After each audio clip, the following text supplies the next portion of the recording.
সাত সকালে চরিলামাই সংলগ্ন ৮ নম্বর জাতীয় সড়কে ঘটে গেল বাইক দুর্ঘটনা। জানা যায়, বাইকে করে উদয়পুর যাওয়ার পথে অপর একটি বাইক ধাক্কা মেরে পালিয়ে যায়। দুর্ঘটনায় গুরুতর আহত হন ২ যুবক।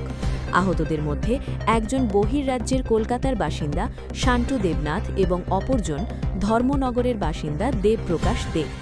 দুর্ঘটনার বিকট শব্দ পেয়ে স্থানীয় বাসিন্দারা দ্রুত বিশ্রামগঞ্জ ফায়ার সার্ভিসে খবর দেন। খবর পেয়ে ফায়ার সার্ভিসের কর্মীরা ঘটনাস্থলে পৌঁছে আহতদের উদ্ধার করে বিশ্রামগঞ্জ পিএইচসিতে নিয়ে যান।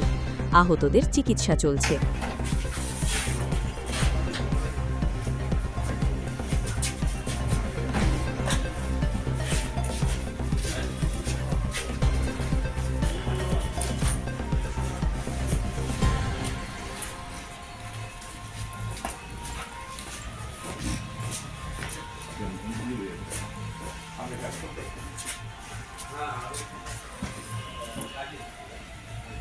কাছাকাছি তারা নাম কোন নাম দেবপ্রকাশ দে। হ্যাঁ, একজনের নাম দেবপ্রকাশ দে, তার বাড়ি হলো ধর্মনগর নর্তিপুরা। আরেকজনের নাম হলো শান্তু দেবনাথ,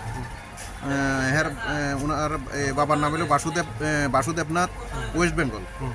তারা দুজনেই মানে মেডিকেল রিপ্রেজেন্টেটিভ। তারা উদয়পুরের উদ্দেশ্যে রওনা দিছিল। এই পেছনে একটা বাইক মানে হ্যাম্পার করছিল, তো এটা পালাই গেছে বাইকটা। বাইকে অ্যাক্সিডেন্ট হয়েছে নাকি? হ্যাঁ হ্যাঁ, বাইক কোন জায়গায় অ্যাক্সিডেন্ট হয়েছিল? শাস্ত্রীমাইল স্কুলের কাছাকাছি। চলো। আচ্ছা, ঘটনা হয়েছে, আমরা ইনফরমেশন পাইছি যে শাস্ত্রীমাইল একটা বাইক অ্যাক্সিডেন্ট হয়েছে। সঙ্গে সঙ্গে আমরা মুভ করছি, গিয়ে দেখি একটা বাইকের 2 জন পার্সন রাস্তার ভিতরে পড়ে রয়েছে।